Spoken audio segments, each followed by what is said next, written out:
Olá, começamos agora mais um Verdade e Vida, programa da Igreja Presbiteriana do Brasil. Se você quer conhecer um pouquinho mais sobre nós, aquilo que nós cremos, nos busque nas redes sociais, sempre procurando pelo @IPBOficial.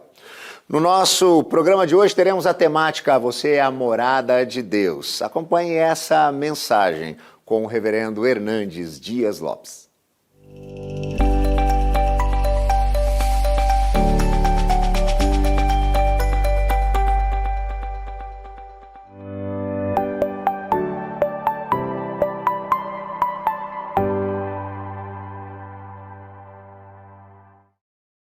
Eu quero trazer ao seu coração uma palavra da parte de Deus, uma palavra que vai certamente abençoar sua vida, seu coração neste momento.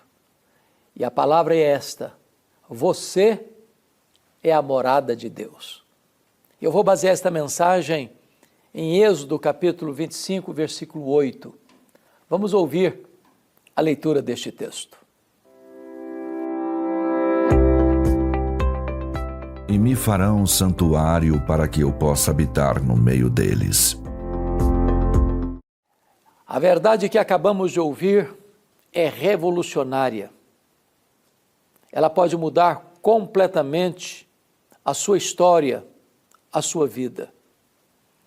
O Deus Criador do universo, sustentador da vida, o Deus que é maior do que o próprio universo que ele criou, porque é transcendente, resolveu habitar entre nós. E está Deus aqui começando um plano glorioso que vai se consumar com as verdades eloquentes do Novo Testamento, de que Deus veio habitar entre nós. E me farão um santuário para que eu possa habitar no meio deles. A concepção da época é que ninguém podia ver a Deus e sobreviver. Deus então rompe a distância e desce. E Deus ordena a Moisés a fazer um tabernáculo. Tabernáculo de madeira de acácia. A madeira dura e retorcida do deserto, porque é um símbolo da nossa natureza pecaminosa. Moisés deveria serrar tábuas iguais. Moisés deveria colocar essas tábuas de pé. Moisés deveria fazer um engaste para que estas tábuas estivessem conectadas umas com as outras. Moisés deveria construir essas tábuas sobre uma base de prata e depois cobrir todo esse santuário com ouro puro. Isso representa que Deus nos salva, nos cobre com o ouro da sua glória, com a justiça de Cristo. Somos a morada de Deus, somos o santuário de Deus. Mais tarde, esse santuário móvel vai dar lugar ao templo, erigido por Salomão. E quando aquela grande, belíssima obra foi consagrada, a glória de Deus encheu aquela casa. Mas aquele templo foi destruído pelos caldeus. Entretanto, um outro templo foi edificado.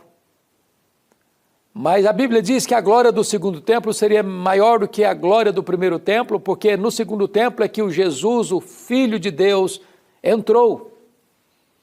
Porque esse templo era apenas uma sombra. O tabernáculo era apenas uma sombra de uma realidade maior que se cumpre em Cristo Jesus. E João capítulo 1, versículo 14 diz: e o verbo se fez carne e habitou entre nós, cheio de graça e de verdade. E vimos a sua glória, glória como do unigênito do Pai.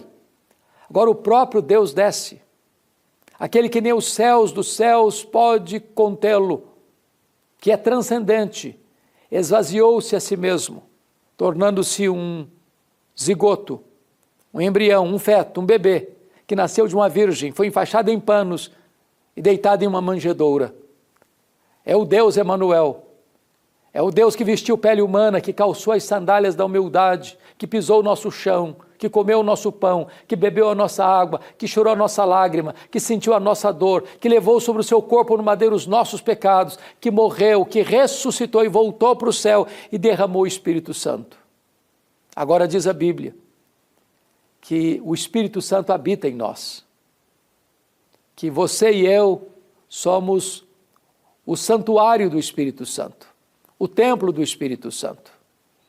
E a palavra que aparece na língua original não é templo, mas é santo dos santos, porque havia uma divisão dentro do templo. Havia o pátio dos gentios, havia o lugar santo e havia o lugar santíssimo.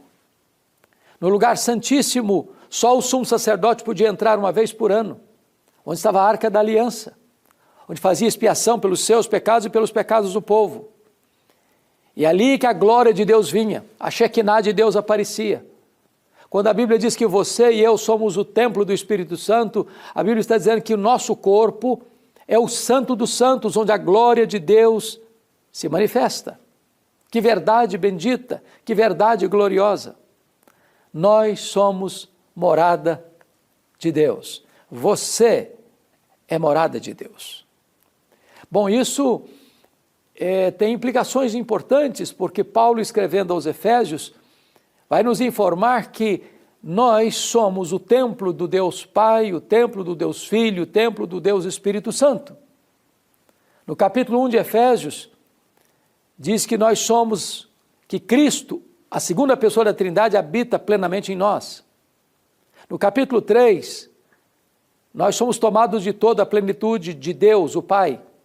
No capítulo 5, versículo 18, diz: enchei-vos do Espírito, de tal maneira que você é a morada do Deus Pai, a morada do Deus Filho, a morada do Deus Espírito Santo. A própria Trindade excelsa, gloriosa, bendita, habita em você, habita em nós, de forma plena, maiúscula, superlativa. Quais são as implicações dessa verdade? Sendo nós morada de Deus, precisamos perguntar: meu Deus, a minha vida é compatível com a tua presença? Nós às vezes temos respeito ao entrarmos num lugar sagrado. Nenhum de nós ousaria entrar num templo com roupas sumárias, ou com práticas indecorosas, ou com palavras irrefletidas, porque respeitamos aquele local. Julgamos aquele local um local especial, sagrado, que não é compatível com posturas e atitudes inconvenientes, inadequadas, de profanação. Mas muito mais reverência deveríamos ter com o nosso corpo. O nosso corpo não nos pertence. Ele foi comprado por alto preço, o sangue de Jesus, e transformado em santo dos santos, onde a glória de Deus assiste. Nenhuma razão é mais eloquente para nos chamar e nos convocar à santificação do que entendermos que nós somos a morada de Deus.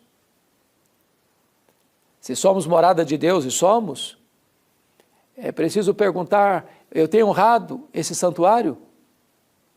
E eu preciso cuidar do meu corpo, eu preciso ser bom mordomo do meu corpo. Eu não posso destruir o meu corpo, porque a Bíblia diz que aquele que destruir o corpo, Deus o destruirá. E de que maneira alguém pode destruir o seu corpo? Primeiro, rendendo-se ao pecado, aos vícios degradantes, às drogas deletérias, à destruição paulatina ou repentina do corpo, com a embriaguez, com o uso abusivo de drogas, com práticas e hábitos nocivos, autodestrutivos. O nosso corpo não nos pertence. Paulo diz que nós não podemos pegar os membros do nosso corpo e entregá-lo à prostituição, à impureza, porque o corpo não foi feito para a impureza, mas para o Senhor. Então esta verdade, ela nos move, ela nos empurra, ela nos conduz a uma vida de santificação.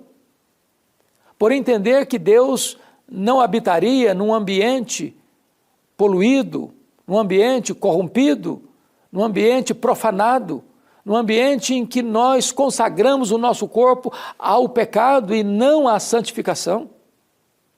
Você é a morada de Deus. Sendo nós morada de Deus, diz a Bíblia, nós devemos glorificar a Deus no nosso corpo. Quando você vai à igreja, quando você entra num templo sagrado, você vai lá participar de um culto. Você canta, você ora, você adora, você exalta Deus, você se humilha diante de Deus, você faz suas súplicas, suas orações, você presta reverência ao Deus da sua vida. Pois a Bíblia diz que o culto que Deus aceita é o culto racional, é o culto da sua vida, onde você trafega do seu trabalho ao templo com a mesma devoção, onde você faz tudo para a glória de Deus. A Bíblia diz assim: portanto, quer comais, quer bebais, quer façais qualquer outra coisa, fazei tudo para a glória de Deus. Você trabalha para a glória de Deus, você viaja para a glória de Deus, você descansa para a glória de Deus, você come para a glória de Deus, você faz tudo para a glória de Deus, porque você é a morada de Deus. O apóstolo Paulo, escrevendo aos Colossenses 3,17, diz: e tudo o que fizerdes, seja em palavra, seja em ação, fazei em nome do Senhor Jesus, dando por isso graças a Deus Pai. Quando você entende que Deus habita em você, Ele mora em você, aquele que nem os céus dos céus pode conter, Ele está dentro de você, então você fala e você faz tudo em nome de Jesus, dando graças a Deus Pai. A minha oração é que esta palavra leve você a uma reflexão mais profunda do que significa o seu corpo, do valor do seu corpo.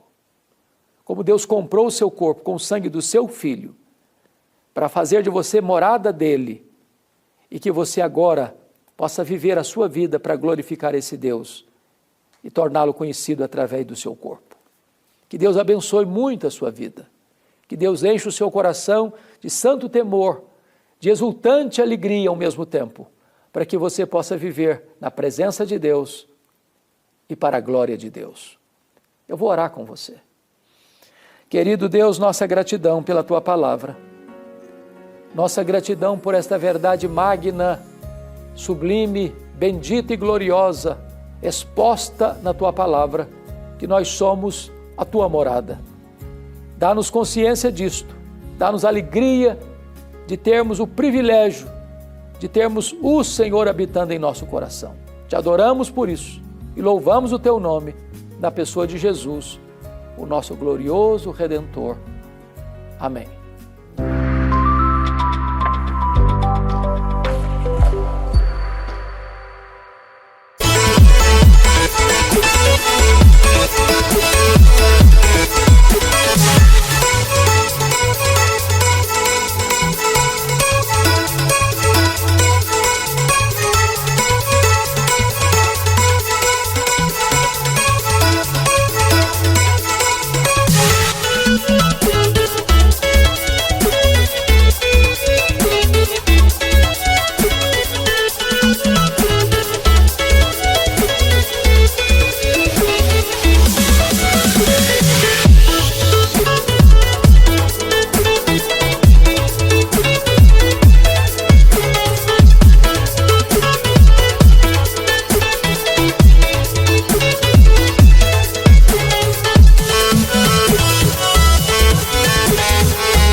Chegamos ao final de mais um Verdade e Vida. Quero aproveitar esse momento para agradecer a todos os nossos parceiros em missão. Aqueles que têm tornado possível que esse programa todas as semanas possa abençoar tantas famílias, tantas pessoas que são impactadas pela mensagem do Evangelho. Se você quer participar também, se você quer saber como contribuir e como ser um parceiro em missão, entre em contato conosco. O telefone está aparecendo aí na tela, o código de área é o 11 947 18 94 50. Diga que você quer ser um parceiro em missão, quer saber um pouco mais sobre esse projeto e a gente vai mandar para você na sua casa todas essas informações acompanhadas de um presente. Esse devocionário, Gotas de Esperança para a Alma, mensagens, reflexões, todas elas escritas pelo reverendo Hernandes Dias Lopes, eu tenho certeza, irão abençoar a sua vida e a sua família. O Verdade e Vida vai ficando por aqui, mas na semana que vem nós estaremos de volta, neste mesmo horário e neste mesmo canal. Que Deus continue te abençoando ricamente.